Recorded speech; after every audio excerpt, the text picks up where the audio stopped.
시청자 여러분, 문재인 대통령의 호위무사 이광철 청와대 민정비서관이 이정섭 수원지검 형사 3부장의 칼에 드디어 쓰러졌습니다. 청와대 민정수석실이 비리, 범죄의 소굴이 된 양상입니다. 이중근 교수님과 이 문제 따져보도록 하겠습니다. 이 교수님, 예. 이광철 민정비서관은 김학의 불법 출금 사건 외에도 울산 사건 등 여러 사건에 연루가 됐었죠. 예. 그래서 특히 김학의 불법 출금 사건과 관련해서 수원지검에서 이정섭 형사 3부장이죠. 대검에 끈질기게 기소 결재를 요구해서 지금 어제 받아낸 것 아닙니까? 그렇죠. 근데 이제 시점으로 보면요. 그 수사팀이 해체하기 하루 전이에요. 그렇죠. 직전에, 그 다음에 이정섭 부장, 이 사람이 다른 데로 전보되기 하루 전. 예. 그러니까 막판에 대검이 이제 말하자면 그동안에 이정섭 부장 그 팀이 계속 그 기소를 해야 된다고 기소 의견을 올렸는데도 계속 깔아뭉개다가 이제 막판에 이제 승인을 한 셈인데, 아마도 이렇게 가다가는 이광철 비서관이, 전 비서관이죠. 이 사람 때문에 정권 자체의 명운이, 대선을 앞두고 휘둘릴 수 있으니까 아마 민주당에서도 굉장히 압박이 좀 있었을 것 같아요. 청와대 마음대로 가면 정권 놓친다. 아마 그런 위기감 때문에 마지못해서 이것을 이제 받아들인 것 같은데요. 참 그동안에, 아니 청와대 비서관 한 사람이 말이죠. 뭐 이따 계속 이야기가 나오겠지만 수석 비서관을 빼돌리고 자기가 실세 행세를 하고, 이 정도로 그 청와대 안에 보면 질서가 그야말로 무질서, 그 상황이었다. 힘이 있는 사람이 뭐 최고다. 그런 인식이 청와대에서 팽배했던 거 아닌가, 이런 생각이 듭니다. 예. 그러니까 지난번 신영수 민정수석도 왔다가 뭐 한 달여 만에 그만둔 것도 결국은 이광철 민정비서관이 인사 문제라든가 이런 것들을 전부 박범계 오고 협의 오고 대통령한테 가서 결재받고 자기는 완전히 찬밥 심세가 돼버린 거 아닙니까? 예. 패싱 당하니까 그만둬버린 거란 말이에요. 그만큼 이광철이가 문재인 대통령의 신임을 받고 복심으로 이렇게 활약을 해온 거 아니겠습니까? 그러니까 이광철이는 어떻게든 청와대가 지키려고 했는데, 대검에서 이번에 김호수도 버티다가 이렇게 결재를 해 줬어요. 예.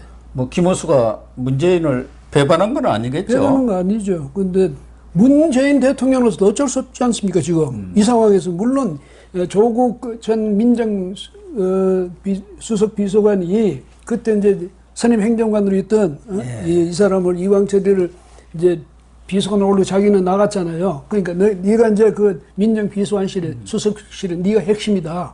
대통령이 너만 믿고 있을 테니까 네가 거기 안에서 조직이라든지 모든 걸 총괄하라고 아마 그렇게 했겠죠. 우리가 미뤄 짐작컨대 그랬을 거다. 그러니까 민정수석을 아주 빼돌리고 말이죠. 패싱하고 자기가 마음대로 한 것 아닙니까? 그 다음에 박범계가 어떤 사람인데 그 눈치 몰라서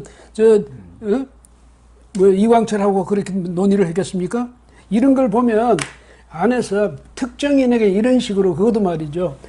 안에 계급이 있고 직급이 있다는 것은 그건 뭐라냐면 그만큼 책임도 권한도 다르다는 얘기인데, 아래 사람한테 그런 권한을 가지고 위 사람을 패싱해버리는 그 질서가 깨지게 돼 있죠. 그러니까 이 점에서 문재인 대통령이 잘못한 거예요. 그러다 자기들이 자기 발등을 찍은 거지.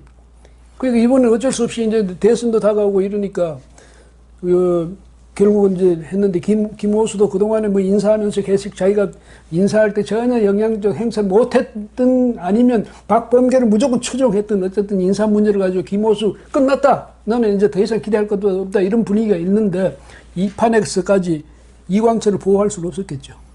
김호수도 뭐 국회에 나가서 인사 문제 관련해서 마음이 편치 않다고 그랬는데 이광철이는 문재인 정권 출범 때부터 선임 행정관으로 네, 네. 들어와-가지고 쭉 지금까지 있었던 터줄 때가 많습니다. 그렇죠. 그런데 조국 수석이라든가 김조원, 뭐 김진구 이런 사람들이 지금 민정수석을 했는데 이 사람들은 사실은 뭐 감사원이라든가 교수 출신이기 때문에 이 검찰 돌아가는 내용이라든가 이런 것에 대해서는 정확하게 알지를 못한단 말이에요. 예. 그런데 이광철이는 민변, 뭐 참여연대 여기 아주 핵심 역할을 하다가 들어온 사람 아닙니까? 그렇죠. 예. 그러다 보니까 이광철이가 모든 것을 휘어잡고 좌지우지하는 민정수석실을 들었다 놨다 하는 그런 상황으로 갔고 대통령은 그걸 용인을 한 것 아니겠습니까? 예. 대통령이 그렇게 이용했죠. 활용을 했지.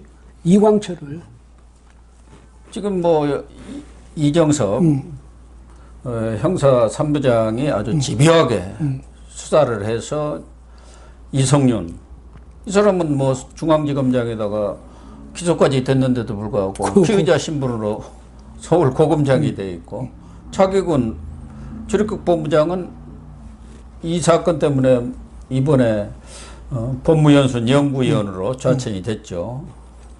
이규영 검사 이 사람도 또 승진해 갖고 그대로 또 공정거래인가 뭐 거기 파견 나가 있고 어쨌든 이정섭 형사 3부장이 이 문제를 집요하게 파고들어서 관련자들은 거의 다 사법 처리를 지금 한 셈이죠. 예, 예. 물론 그 이후에 조국이라든가 박상기 여기까지는 올라가지는 못했어요. 사실은 이 김호수도 지난번 서면 조사 받았지 않습니까? 이용구라든가 이런 사람도 당시 관여가 되어 있었기 때문에 윗선 수사로 올라가야 하는데 거기까지는 가지는 못하고 2일부로 인사가 지난번 중간 간부 인사들이 있었는데 검사들 오늘자로 이제 발령지로 가지 않습니까?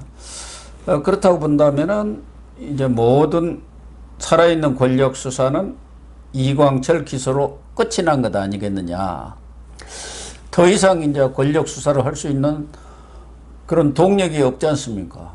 뭐 대전지검도 마찬가지고 거기도 다 흩어버렸고 서울중앙지검에서 하고 있던 변필건 검사도 저 창원에 있는 창원지검의 인권보호관으로 보내버렸고 그래가지고 권력비리 수사하는 그런 수사팀들을 전원 해체해버렸고 더 이상 뭐 수사를 하기는 이제 다 어렵다고 봐야겠죠. 그러니까 뭐 기존에 해왔던 수사뿐만 아니라 앞으로 여러 가지 비리가 터질 가능성이 높지 않습니까? 정권 말에.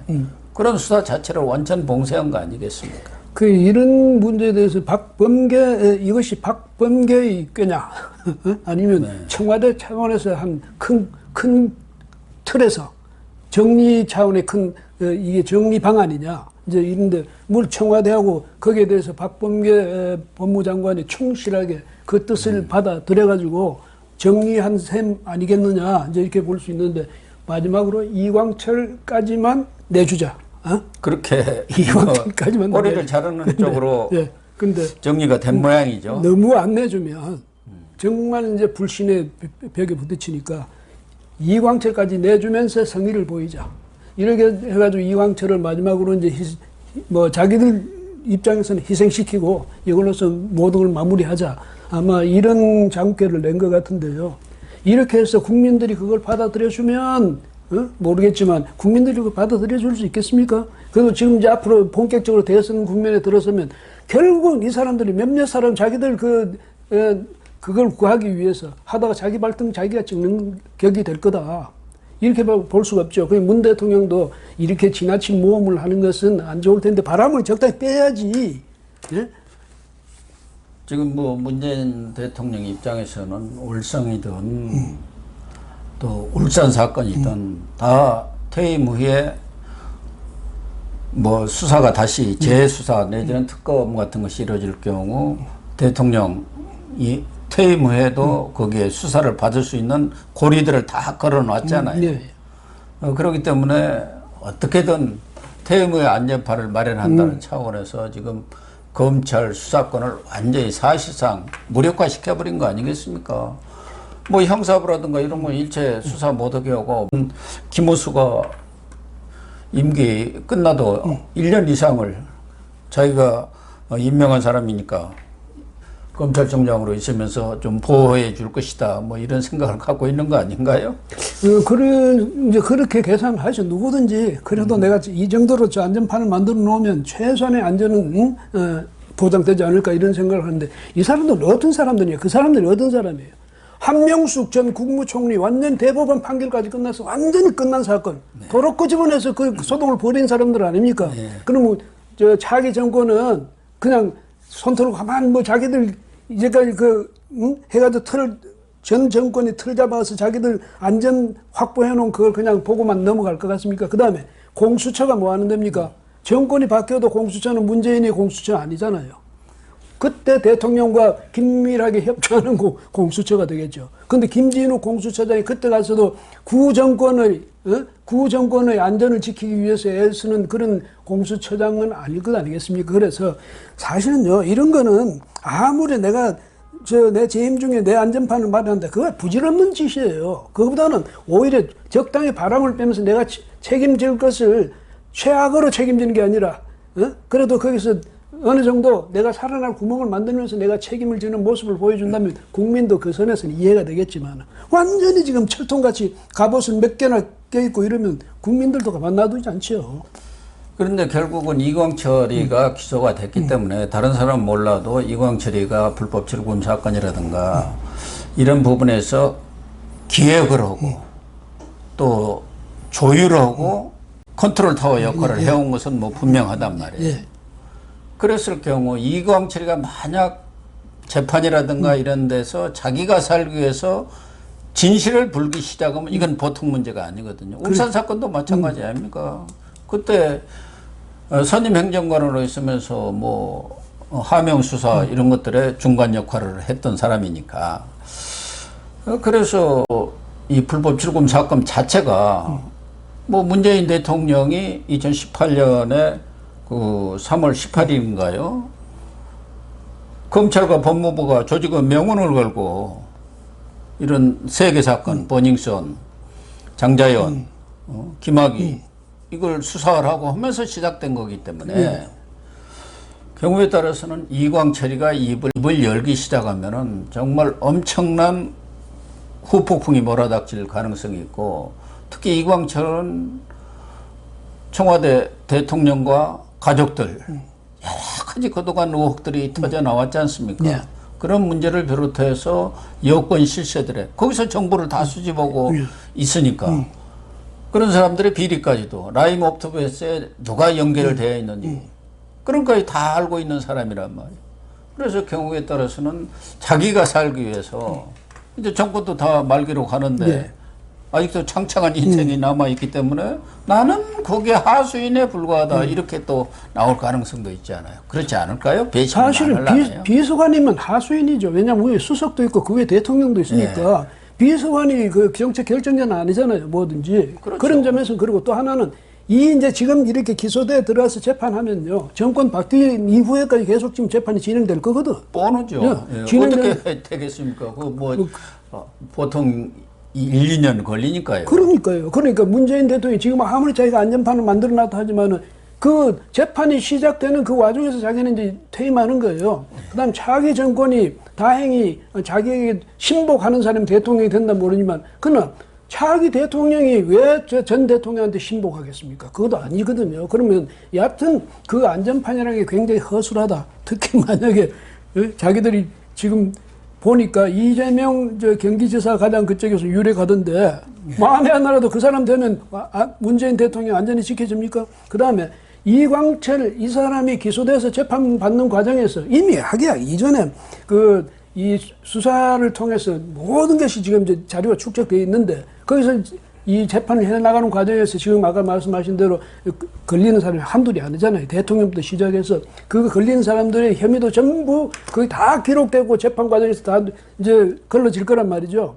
그렇게 되면 대통령은 이제 떠나고 새로운 정부가 들어서고 이러면 과연 그 문재인 대통령이 짜놓은 박범계 법무장관이 적극적으로 꾀를 내서 짜놓은 그 구도가 지켜질 것인지 천만의 말씀이다 이런 생각이 드네요. 근데 문제는 지금 청와대 가장 사정의 핵심 축 아닙니까? 그렇죠. 검찰과 청와대 민정수석실이 공직기강이라든가 이런 사정에 예.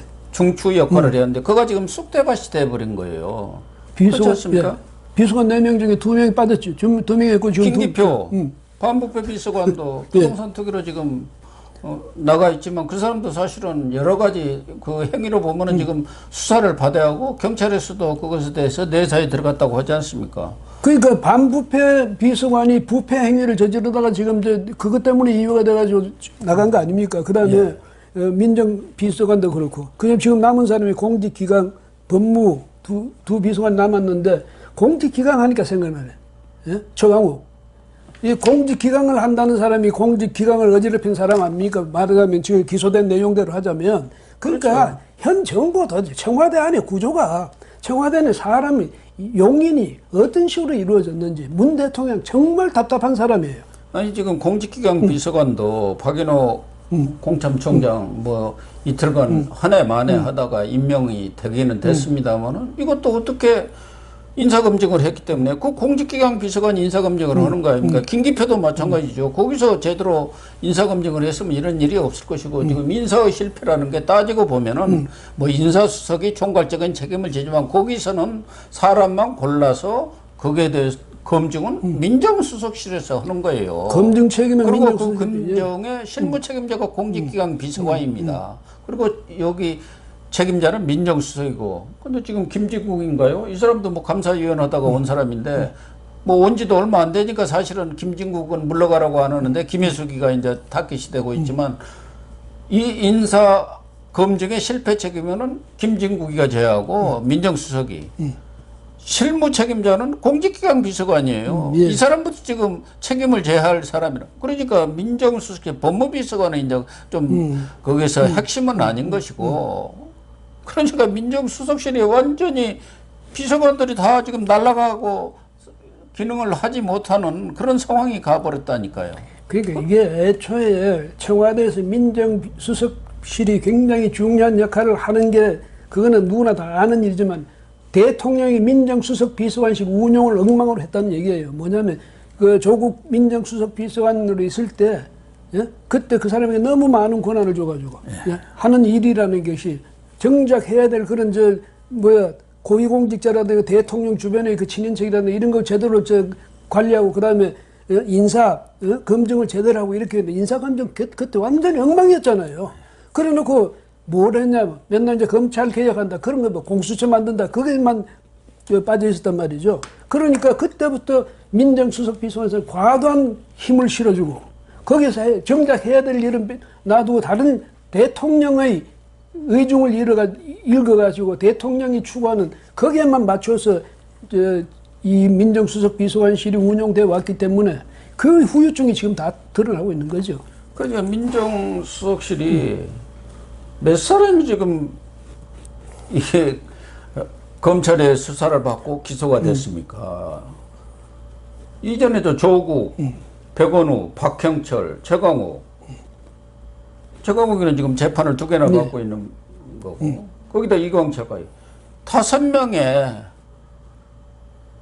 수석과 비서관들이 지금 민정수석실에서 피의자로 신분이 둔갑이 된 거 아닙니까? 바뀐 거란 말이에요. 이게 완전 범죄 속으로 아닙니까? 범죄 집단이죠. 그런 범죄를 공직기강을 세우고 범죄를 예방하고 비리를 척결하는 데가 자기들이 전부 범죄 집단이 된 거 아닙니까? 그러니까 대통령이 이 청와대 조직을 이런 식으로 운영을 해왔다. 그러면 이런 문제가 이렇게 터졌으면 대통령이 여기에 대해서 국민한테 사과하는 게 맞는 일 아닙니까? 대통령은 모르쇠 하고 자기하고 전혀 상관없는 일같이 생각하고 그냥 그 문제들 알아서 해서 그럼 청와대는 누구를 위해서 지금 봉사하는 기관입니까? 거기가. 대통령 뭐 하는 사람이에요? 정치적으로는 김혜숙 인사수석도 책임을 물어야 한다는 게 뭐 여권 지도부에서까지 나오고 있는 상황이고 이진석 국정상황실장은 거기도 똑같이 지금 기소된 사람 아닙니까? 여기는 송철호 사건에 연루돼 가지고 기소되어 있단 말이에요. 그럼 이 이진석 국정상황실장도 교체를 해야죠. 얼마 전에 최재형 감사원장에 대해서 사표를 내니까 뭐 임기직이고 어쩌고 저쩌고 하면서 관행에 어긋났다 하는데 지금까지 어느 공무원이 수사만 받아도 대개 옷을 벗던가 자리에서 물러나는데 기소까지 된 사람을 가장 핵심인 국정상황실장이 그대로 두고 있지 않습니까? 그래서 지금까지 김혜숙, 이진석, 이광철 이런 사람들이 문고리 3인방이라는 거 아닙니까? 뭐 과거 박근혜 전 대통령 시절에도 정호성 뭐 해갖고 문고리 3인방이 있었지 않습니까? 그 사람들이 국정농단을 한 거예요. 그러니까 저희 이 현 정부 들어서 특징적인 게 중에 하나가 뭐냐면 과거의 그 민주적 관행 이런 거 전부 무시돼 버리고 과거에 민주적으로 그 어떤 이 고위 공직자의 뭐 도리라든지 이 책무라든지 뭐 이런 것에 아주 가볍게 생각해 버려요. 그래서 황운하 의원 있잖아요. 예.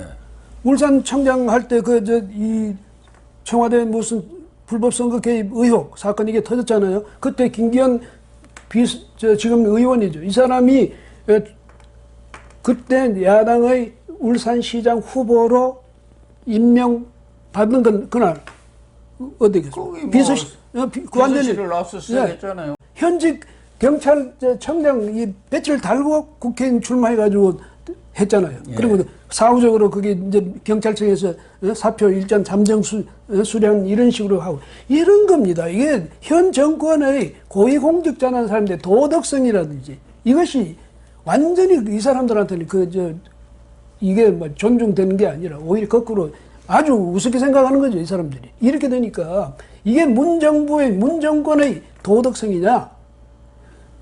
아니잖아요. 그래서 이 사람들이 특징적인 게 이렇게 최강욱이 마찬가지 아니에요. 그 다음에 지금 말씀하셨지만 기소받고도 당당히 그 자리에 있는가 하면 기소받고도 영전하고 승진하고. 한병도 전 정무수석도 지금 기소돼가지고 뭐 국회의원이 돼서 또 집권당 원내수석 부대표를 지금 하고 있고 송인배 전 정무비서관, 신미수 전 균형인사 비서관.